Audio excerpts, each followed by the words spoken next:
Mesdames et messieurs, chers internautes de Econ TV, bonjour, bienvenue dans l'Afrique en bref de ce 30 mai 2024. Tout de suite, la sélection du jour. Les Malgaches se sont rendus aux urnes hier mercredi 29 mai pour élire leurs représentants au Parlement. Près de 12 millions d'électeurs étaient attendus dans les postes de vote qui ont ouvert à 6 heures pour choisir les 163 députés de l'Assemblée nationale renouvelée. Les dépouillements ont été faits dans la soirée avec des éclairages de fortune dans plusieurs bureaux d'Antananarivo, obscurcis par une panne d'électricité. L'opposition qui dénonce des irrégularités dans le déroulement de ces législatives avait appelé plus tôt les électeurs à surveiller le dit dépouillement pour protéger leur choix. Les résultats devraient être annoncés courant le mois de juin.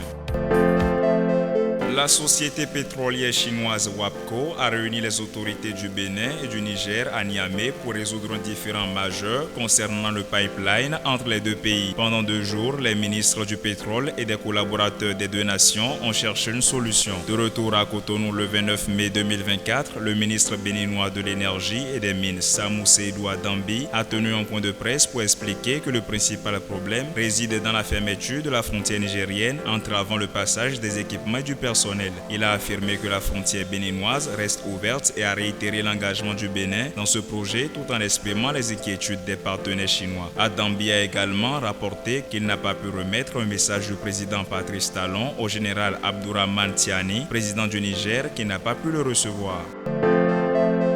Clôturons ce numéro avec cette page sport. Le sélectionneur Mac Brice devrait être reconduit pour l'encadrement des Lions indomptables. Le ministre camerounais des Sports a instruit hier mercredi la FECAFOOT de collaborer avec l'entraîneur belge pour le bien de la sélection. C'était lors d'une réunion entre le ministère des Sports et la Fédération camerounaise de football le lendemain du limogeage de Mac Brice par le patron de la FECAFOOT, Samuel Eto'o. L'ancienne gloire du football africain reproche au sélectionneur belge de lui avoir tenu tête et d'avoir tenu des propos irrévérencieux à son endroit. Marc Brice a aussi accusé d'avoir refusé d'assister à une réunion, d'avoir publié une liste de joueurs et organisé une conférence de presse sans l'accord de la FECAFOOT. Le tête-à-tête entre le ministre des Sports et les représentants de la FECAFOOT n'a pas abouti à une prise de position claire. Le nouveau sélectionneur par intérim, Martin Mpilé, devrait toutefois tenir une conférence de presse aujourd'hui d'après une communication de la Fédération camerounaise. Mesdames et messieurs, ce sera tout pour l'Afrique en bref de ce 3 mai 2024. À ce soir pour le Flash Actu.